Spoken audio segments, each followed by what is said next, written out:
Well, hello, everyone. Thank you for being here today. This is a technical assistance call of sorts, but really formally a sub-host site mini orientation for mostly our nonprofit supervisors in our Iowa College Corps AmeriCorps program. So thanks for being here. We're going to start with a little bit of an overview of what we're going to cover today, and it looks like a lot, but I promise we'll try to get through this in about in less than an hour. And in a second, I'll introduce my team, and we're going to hold off on introductions and not make that a part of today's call and keep this truly about sharing information about what it means to be a nonprofit sub-host site supervisor in our program. We're recording this call so that you can go back to it if you don't quite catch everything today. That's what the purpose of the recording will be for. So we're going to talk a little bit today about our organization and our program to give you some background on who we are and what we do. To give you just a brief overview of AmeriCorps and talk about what it means to be a host site or a sub-host site in our program.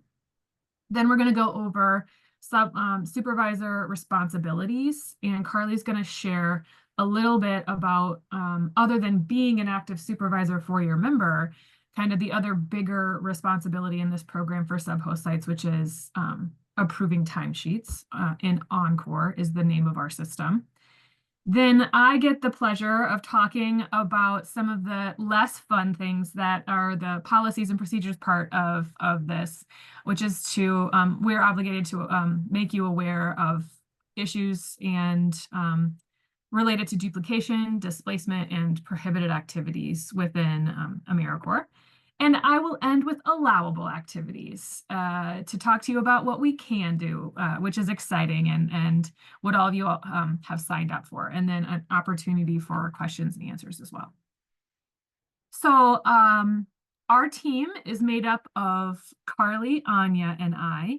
Carly Bonson has been with the program for about 6 years, I believe. Is that right, Carly?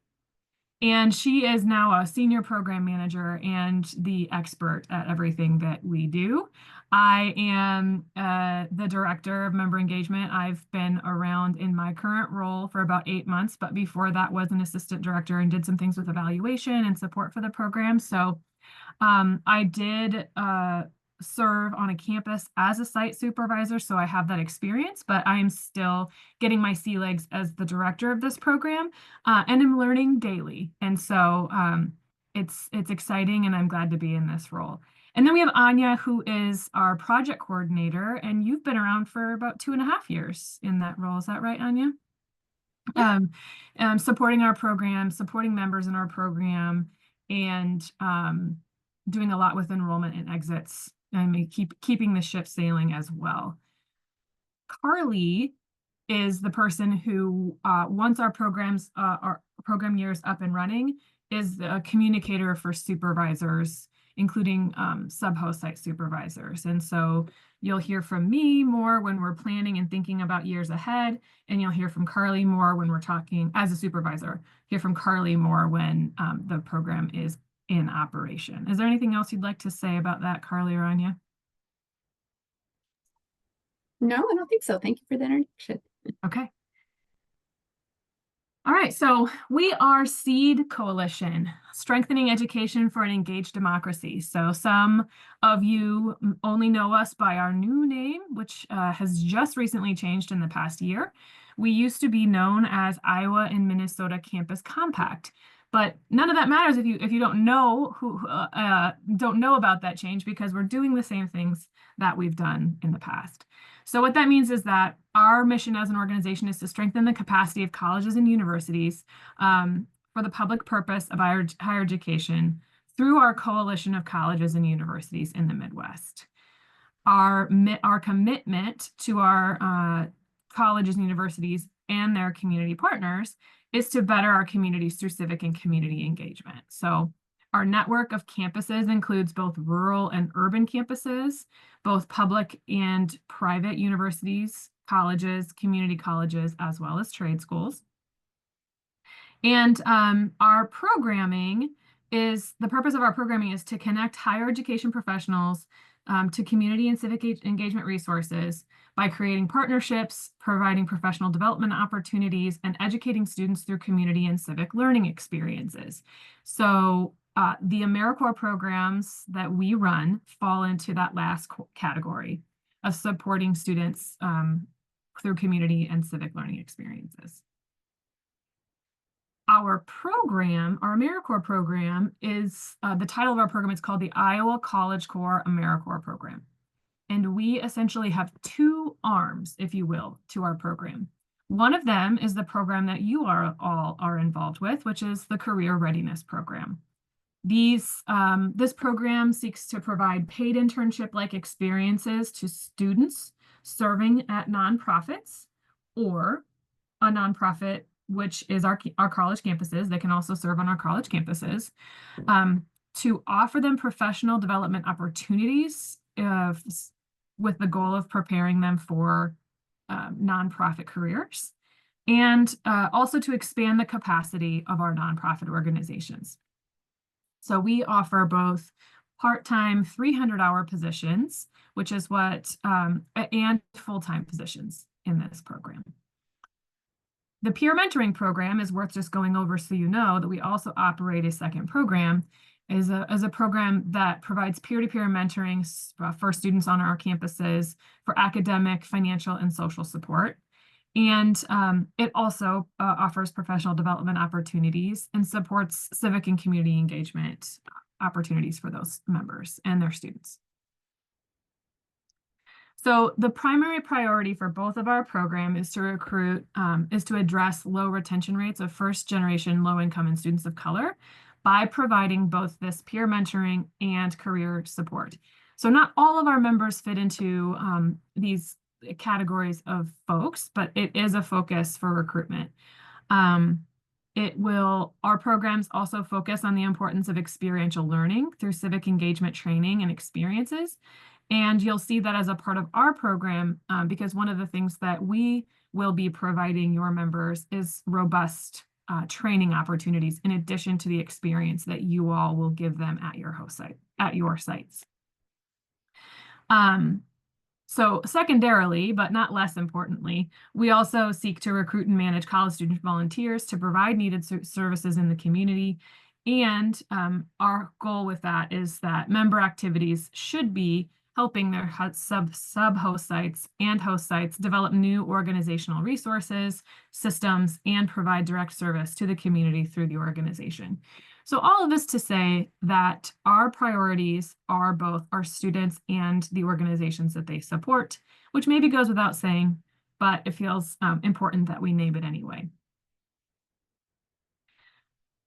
So many of you, especially at nonprofits and historically speaking, may have some experience with AmeriCorps. But just in case you haven't had experience with AmeriCorps, I think it's useful to go over a little bit about AmeriCorps in general. So National AmeriCorps can be kind of seen as a local version of the Peace Corps. People seem to be more familiar with the Peace Corps than AmeriCorps, but it's national service here in the United States. AmeriCorps members exist to address critical needs such as literacy, health, education, economic development, and many other fields. And there's also lots of different names and things you'll hear. There's Senior Corps, there's NCCC, there's AmeriCorps Vista, there's AmeriCorps State and National, which is the program that we are funded by. It's not important to know any of that. It's important to know that for us, our primary focus is on and with education, is sort of the purpose, the reason that our organization seeks to support colleges and universities. So the programs that we run through AmeriCorps are, the grant that we write is focused on supporting educational institutions. And so that's where we fit into this broader scale and scope. The mission of AmeriCorps is to improve lives, strengthen communities, and foster civic engagement, and it provides opportunities for adults, people over 18 of all ages and backgrounds, to support their communities and their country through a network of partnerships with local and national nonprofit groups. Okay, so we're going to get a little bit into things that hopefully will feel immediately relevant to all of you. I've said a few times here already, host site and sub-host sites. So in thinking about the structure of our program, we are funded through money that comes from the national government and sort of filters through an organization in the state of Iowa called Volunteer Iowa. Then we apply for a grant to Volunteer Iowa, and then we are able to grant out that money to host sites and sub-host sites. So in our case, because we're an organization that supports colleges and universities, our host sites are always the colleges and universities that are members of our organization. So the host site is Central College or University of Northern Iowa or Drake University. These organizations are the ones that sign and hold the host site agreement with us, that decide how many positions they want to try and fill in any given year. And they serve as the conduit to our sub-host site partners, who are the nonprofits that we're speaking with you all today. And they are responsible ultimately for placing and recruiting members. Our sub-host sites are all of you, are nonprofits. So they're community partners to the host site. They serve as a service site for the AmeriCorps member to perform activities, and they're responsible for carrying out the supervisory tasks for the AmeriCorps member. This just goes over what I just spoke about a little bit ago, which is that we, Seed Coalition, partner with AmeriCorps through Volunteer Iowa with our member campuses and their community partners to address and achieve the goals of the program. For us, is retention and civic responsibility. Okay, so here we go, supervisor responsibilities. So for you all, I'm going to run through some of the main expectations for supervisors for the program. And then Carly, like I said before, since her main responsibility with supervisors is to support you all during the program year, as you are supervising your members, I'm going to let her kind of take over and talk through a few more details. But I'll start by just saying that AmeriCorps requires that all AmeriCorps members are assigned a site supervisor. So that's why you all are here today. If there is a change in supervision at your host site, it's important that you all know, that you all, as the sub-host site, let your host sites, your campuses know as soon as possible. You can also let us know at the same time. This is really important just because it helps to support the member. If there's any kind of situation that might cause a gap in the amount of hours that they can earn or the position that they're holding, it's important that we know as soon as possible so that we can help the transition be as smooth as possible for the member.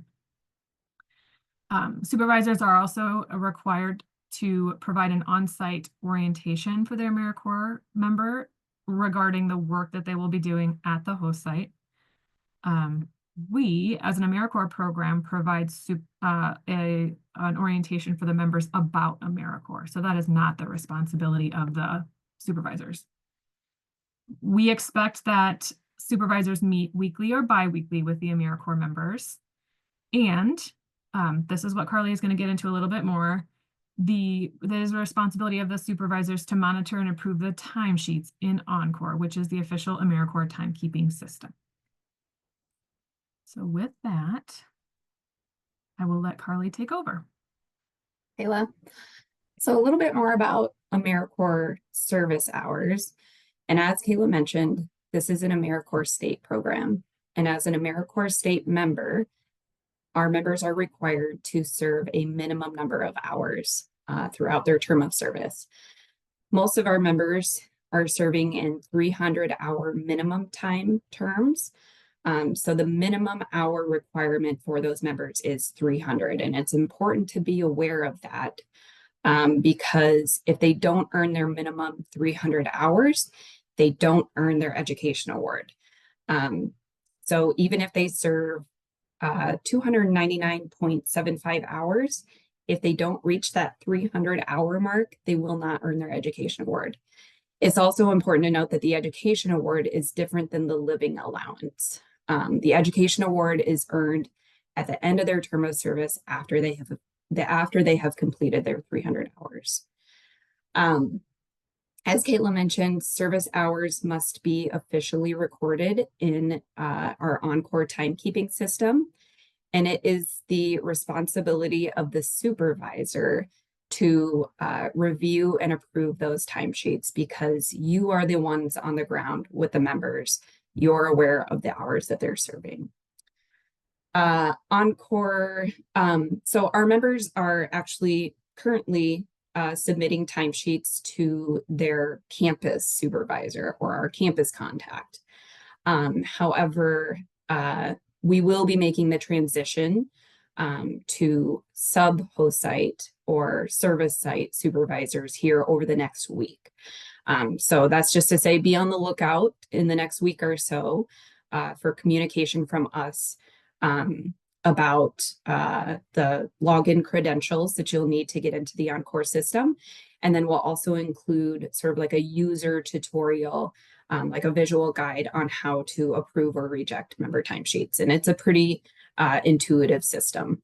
But we're also happy to take questions at another time after you've had a chance to go through the system and familiarize yourself with it if you should have any questions. Timekeeping policies, I think Kayla mentioned this too, that AmeriCorps members are required to have an orientation with us before they begin their service. And so the timekeeping policies that I'm about to go over have already been communicated to members, but it's also important for supervisors to be aware of these as well and to be on the lookout for any errors in member timesheets as you're approving or rejecting them.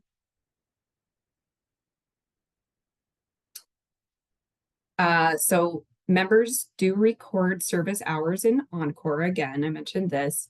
It is an official AmeriCorps timekeeping system. So AmeriCorps is the one that we use. And timesheets are due bi-weekly on Mondays for members and then should be approved by supervisors the Wednesday following that. AmeriCorps members are aware of their due dates. They've been given a sheet that says when timesheets are due and when the supervisors should be approving them. However, they also get email reminders from AmeriCorps. So we've set those up in our AmeriCorps system so that AmeriCorps members are getting due date reminders the day of, so that the day that their timesheet is due. And then also they will get a reminder the day after and a week after if they still have not submitted their timesheets. We also, as program staff, are kind of perusing timesheets, making sure that they're, just doing a once over to make sure that timesheets are looking good. We also keep an eye out for late or missing timesheets and then send members reminders as well. So members do not report any vacation or sick time. So if they know that they're planning to serve some hours on, say, a Monday, they normally come in on Mondays and they serve from 1 to 3 o'clock, and the member is sick and they don't come in on that Monday and serve any hours, they just don't record any time that day.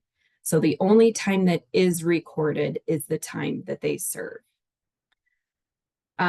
This will make more sense once you are in the system and you have a visual to refer to, but there are 3 categories on each member timesheet: training, direct service, and fundraising. Training will be used. They can log hours in the training column for any training that they receive from us. So for example, their orientation, they should have received their orientation already from us, which would have been about an hour to an hour and a half of training. And then we also sprinkle some other trainings throughout the member's term of service, which they should be recording in their training column, as well as our Civic Action Academy, which is a student conference that we offer to our AmeriCorps members for free. The rest of the hours, the majority of their hours, should really be recorded in the direct service column on their timesheet. There is a fundraising column, but most of our members do not have any fundraising activities on their timesheets. So if you suspect or you think that your member might have some fundraising hours, I would just ask that you reach out to us before you put them in fundraising, because the lines, the boundaries around fundraising are a little bit blurry. Volunteer Iowa does have a requirement that every member must record at least one training hour by the end of their term of service. So we literally cannot successfully exit an AmeriCorps member until they have recorded the one training hour on their timesheet. And we know that every AmeriCorps member is getting at least one training hour from their orientation. So that really shouldn't be a problem. But every now and then, AmeriCorps members, forget or miscategorize their hours. And we get towards the end of the term of service, and the AmeriCorps member still hasn't logged a training hour. That doesn't happen very often, but it does happen on occasion. And for instances like that, we might send the member a recorded training for them to view and then log that training hour. Only AmeriCorps service hours should be recorded in their OnCorps timesheets. So hours for any other type of service or volunteering, if it's not an activity that is approved and outlined on their position description, should not be recorded on their OnCorps timesheet. So we know that there are members in our program that are doing other types of community service. And it can be misunderstood sometimes that those volunteer or service hours can be counted towards their AmeriCorps service, but they are not. Those should not be recorded on the OnCorps timesheets. It's important to note too that members should not serve on any major federal holidays. Those are major federal holidays. Those are listed in the member service agreement and on the member position description. And if you're curious which federal holidays those are, feel free to reach out to us, or you can ask your AmeriCorps member.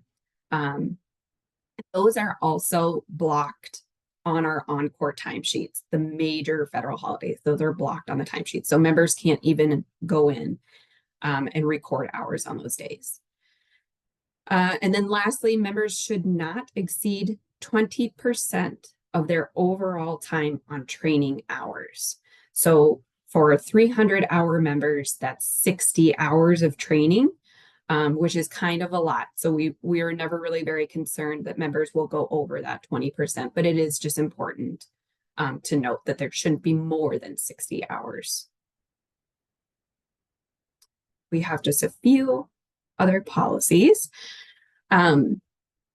Members should also not save hours in their OnCorps timesheets before they are actually served. So even if a member knows their schedule ahead of time, because a lot of them do, they can't go into their 2-week timesheet and say, I'm going to serve 3 hours, Monday, Wednesday, Friday for the rest of the 2-week timesheet period. That is considered preloading hours. And if it's found in an audit, it would be considered falsifying an official government document because they haven't actually served those hours yet. And it could lead to further fines. We do timesheet exports on occasion too, just to see if AmeriCorps members are preloading any hours. And we usually try to nib that in the butt early on in the term of service if we see a member is continually doing that. And then we'll remind them of our timekeeping policy not to preload any hours. So there are 2 other ways that AmeriCorps members can go into their timesheets and log their hours. They can either go in day by day and log their hours each day and save them in their timesheet, or they can record them outside of the OnCorps timesheet on a piece of paper, in their phone, in some other format, and then go in at the end of the time, the 2-week timesheet period, and log all of their hours and subsequently submit them to the supervisor. Time is documented in 15-minute increments, whereas 15 minutes equals 0.25 hours, 30 minutes 0.5, and 45 minutes equals 0.75 hours. So we shouldn't see anything in timesheets like 2.227 hours, anything like that. They're all rounded to the nearest 15 minutes or rounded down. So if a member, for instance, serves an hour and 10 minutes, they would round up to 1.25 hours. It's important to note that there is a comments box. Again, this will make more sense when you have a visual to refer to, but there is a comments box in AmeriCorps for both members and supervisors to use. However, we have been instructed by Volunteer Iowa not to use the comments box. And unfortunately, we can't take that feature off. So members and supervisors do on occasion use that. But what you should know is that comments in AmeriCorps in that timesheet cannot be deleted from the timesheet. They're part of a permanent federal document. And so what Volunteer Iowa has found, and the reason that they've given us this guidance is because supervisors and members were using the comments box to communicate about what activities or service hours they were submitting in their timesheet. And those comments were being misinterpreted by auditors. So we just say, communicate, yes, communicate about your hours. Of course, we support communication between members and supervisors. It should just be done outside of AmeriCorps. And then again, supervisors will receive AmeriCorps login credentials and instructions for approving timesheets after the member has been officially enrolled. And as I mentioned, our campus supervisors are currently approving timesheets, but we'll be making the transition over to service site supervisors over the next week or so. And as a reminder, we'll be sending out communication about that. So just be on the lookout for that. Okay, there is one more slide. I thought there was one more. Yep. So a little bit more about term dates now. And you will probably have remembered that we talked about term dates before your members started. So AmeriCorps positions are tied to specific term dates, which are decided before the member begins their term of service. And they're really decided before the member begins their term of service based on the position need or based on the service site's need for the position.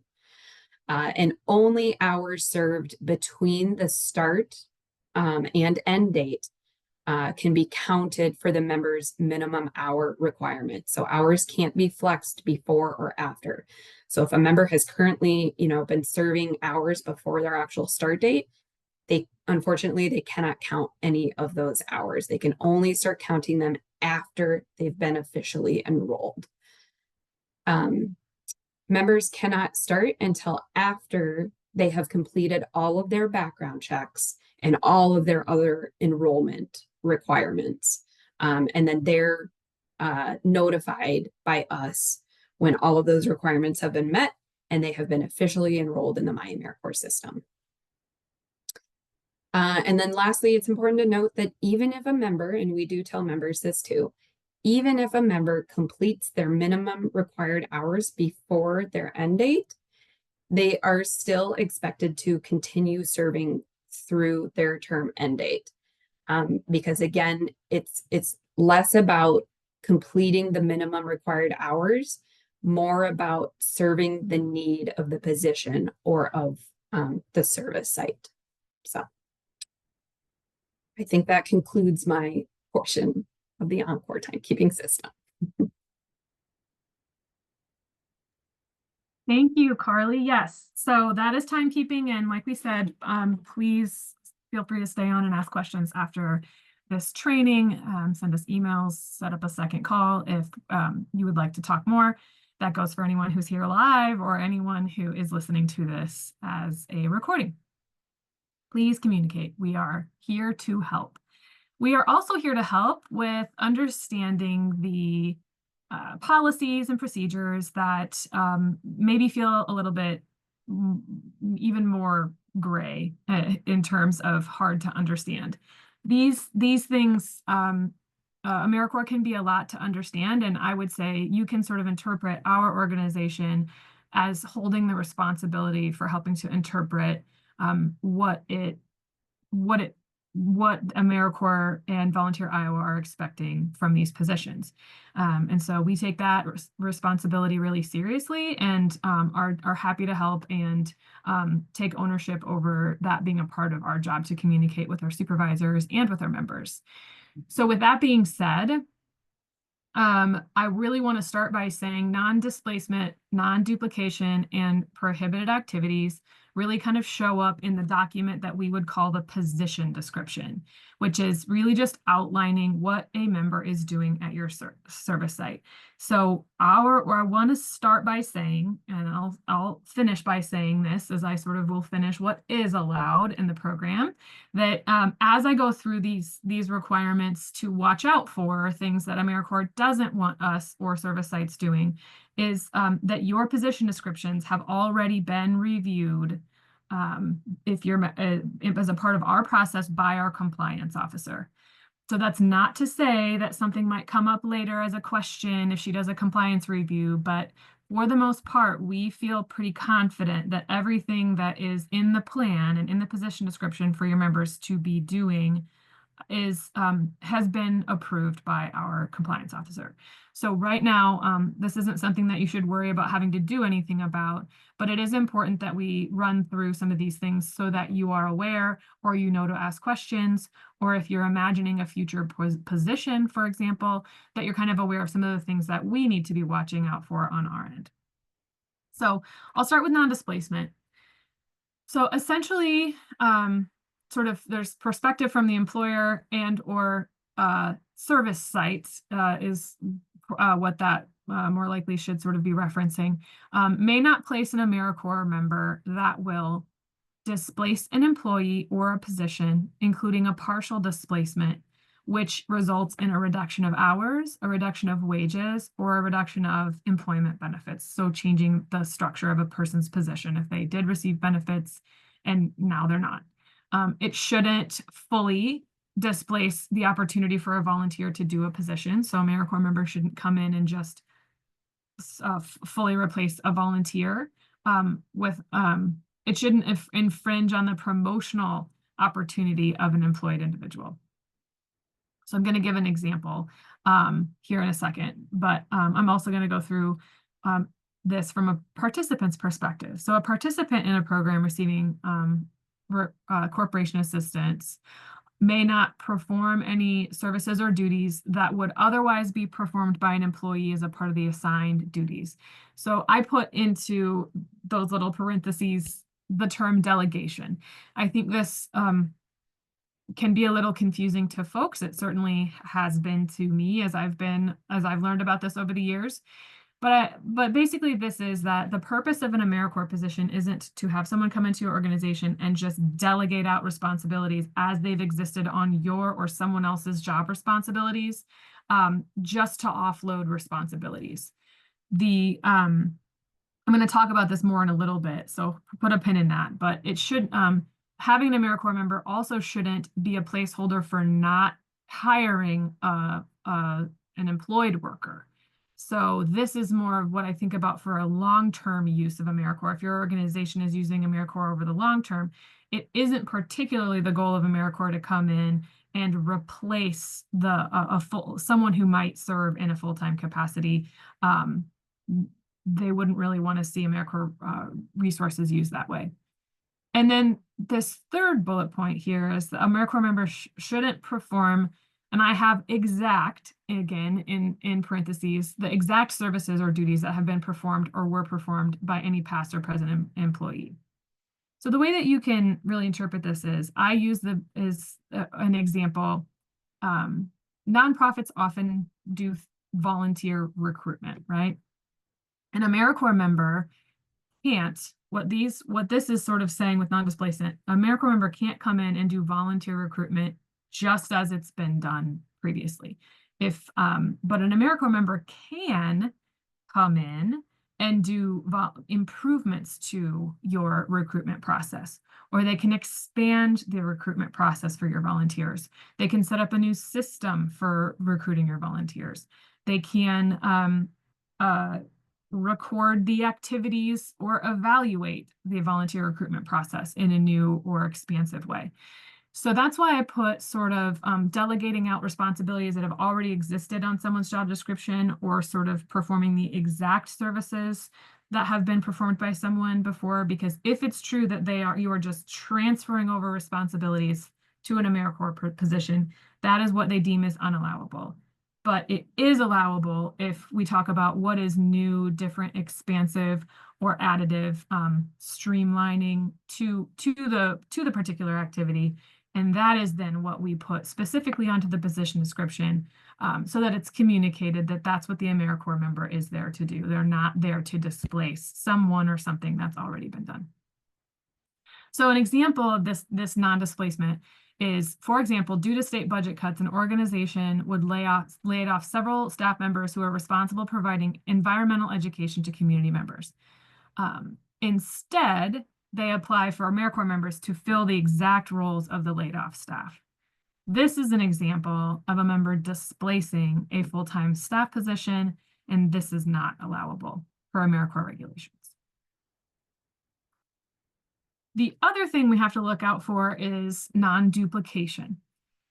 So corporation assistance may not be used to completely duplicate an activity that is already available in a program, or in the state and local government, in a local state government agency in the same area. So I'll just sort of pull up the example right away for this one. Non-duplication would look like a member is serving as an assistant at an after-school program, and their duties involve setting up snack, writing curriculum for enrichment activities, and facilitating these activities. The host organization, or the sub-host site, also employs a cohort of part-time staff who have the exact same responsibilities as the member, and there are no variations between their job description and the member's service description. This is an example of a member duplicating a staff role, and this is not allowable. So here, the key is the exact, that kind of sort of highlighted this before, sort of the exact same responsibilities. So AmeriCorps members are intended to come in and to support activities that can, now it can be direct service with clients and interacting with clients of your organization, but they are looking for AmeriCorps members to come in and to not always, definitely not do a brand new thing or a brand new program, although they can do those things. But to specify what it is that they're adding to a program, that they're improving about a program, or they're expanding on a program. And so that's where the position description comes in, and that's where my organization has conversations with site supervisors, with our host sites, about what exactly the expectation is for the AmeriCorps member. A very small example of something that people have asked before is, well, does this mean that like my AmeriCorps member can't answer the phones at our organization because other people answer the phones at our organization? And so I will say that there is some nuance to this, and we're here to help you navigate through that too. But so for example, if everyone at the organization is expected to take a turn answering phones, or sitting at the front door of your organization, and it's sort of something that multiple people do, then it's completely allowable for the AmeriCorps member to engage in activities like that. So that's an example of something that we can help organizations walk through with some of the nuances of that. This final piece here is about prohibited activities, which is a little bit more cut and dried than non-duplication and non-displacement. It's simply things that, because this is federal funds, AmeriCorps will not allow our members to do. So while charging time to the AmeriCorps program, accumulating service or training hours, or otherwise performing activities supported by the AmeriCorps program, the following activities, AmeriCorps members may not engage in the following activities. So like I said, we are going to be sending out these slides, and we're going to be sending out this recording. And so I am not going to read through this. This language is directly out of the language from the non-duplication and non-displacement is also from our policies, but this is all exactly from the policies that lays out the things that are prohibited activities. I would request that you read through these on your own time, line by line, just to make sure that you've read them and you've seen them. But I'm going to point out today the three things that we hear the most about and a little bit of kind of explanations. So because of who we are and what we stand for as an organization and what a lot of our nonprofits stand for, the first one that's in bold is that AmeriCorps members are not allowed to participate in, endorse events or activities that are likely to include advocacy for or against political parties, political platforms, political candidates, or proposed legislation. So for some organizations, this isn't a problem at all, and it makes sense, and it's very cut and dried.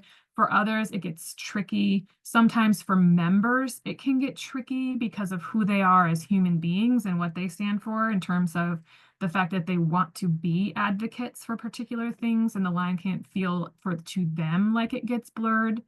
But I think the way that we describe this is that the advocacy for or against political parties, political platforms, and those sort of things just has to be kept out of things that are happening during their AmeriCorps terms of service. And can't show up when they're actually on their service, when they're doing their service hours. So if a member, for example, is a member, an active member of a political group, this isn't to say that they can't engage in activities that are related to political platforms as a person. It just can't happen during their AmeriCorps hours. We talk about the things that happen during their AmeriCorps hours if they're speaking about particular issues as education about issues, about events, about how to become politically engaged is appropriate. It's just when it crosses the line into advocacy that it gets it's considered a prohibited activity. So if that feels like it's a concern for you, please reach out and we can talk more about it. Another thing that comes up, because we have a lot of nonprofits who, as organizations, identify with particular religious groups, is that it's prohibited for our members to engage in religious instruction, which includes conducting worship services, providing instruction as a part of a program that includes mandatory religious instruction. And so this is just to say that it is completely allowable for an AmeriCorps member to be serving at a host site that has religious affiliation, as long as they are not engaging in this type of religious instruction. And then finally, especially this year, but just in general, when we think about college students and we think about those who are involved in service, I think we think about voting and engagement in voter registration. So it is prohibited for AmeriCorps members during their service hours to conduct voter registration drives. So that's just something that comes up, and it is really just kind of a black and white thing. Again, they can be involved in it during their time that is not considered AmeriCorps, or where they're not earning service hours. It cannot be completed on their AmeriCorps service time. So there are allowable service activities, and that's where I kind of want to sort of circle back to here, is that we have these things that are prohibited and things that we're not supposed to do, but there's lots of things that your members can do. So we want to kind of circle back to that. Allowable service activities are those that are AmeriCorps approved and have been created by our staff specifically to support the program goals and your goals as an organization. Those AmeriCorps member activities are outlined in the member position description, and the member should only be performing those activities listed on the sheet, on their position description. If it's true that over the course of the year or the program year, your needs shift a little bit, hopefully not a lot, but if things feel like they are shifting in a way where you feel like something should be on the position description that isn't, those activities can be modified, adjusted, or added as long as we have pre-approval. You have pre-approval from our organization. So again, that's just a request to communicate and reach out if anything does need to change. And then finally, I do want to circle back to this, and I didn't say as much about this in the beginning, but I kind of do want to highlight that one thing that's really unique about these positions is that we've kind of done the sort of nonprofit sub-host site program in the past, but it didn't have as much of a focus on career development. which is what our organization will be providing the opportunity for these members to earn a nonprofit career certification, nonprofit certification. And we will be, they also come to our Civic Action Academy. And these positions are also robustly paid. That is new and it's very important to us. And there is some overlap for some of the positions with federal work study, because that is a more case-by-case scenario. If questions for you as a sub-host site supervisor come up regarding that, we are more than happy to talk to you more about how that works. Or most of the questions about how members are paid come up for our campus supervisors, but we are more than happy to talk to you all about it as well. But these AmeriCorps positions are paid, and they are on our payroll. So that's just important for you to know. They, like I said, they serve at our sub-host site and provide indirect and non-administrative services to the host site. So anyway, that's just to say these positions are earning $4,500 in a living allowance throughout the course of the year. And then if and when they complete their term of service, they will earn a $1,500 education award. If they are 300-hour members, there are a few folks that have full-time members, but those are on our campuses. And so that's less relevant for the nonprofit sites. Is there anything else that we need to say about this, Carly?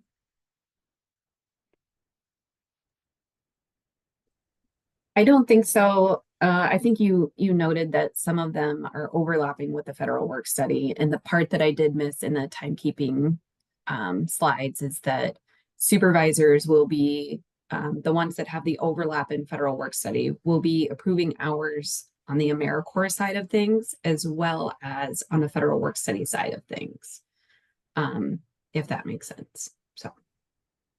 Yes, and because that doesn't necessarily apply to everybody, if that is the case for you as a nonprofit supervisor and you have any questions, please feel free to reach out both to your campus contact as well as to us, and we're happy to help more with that.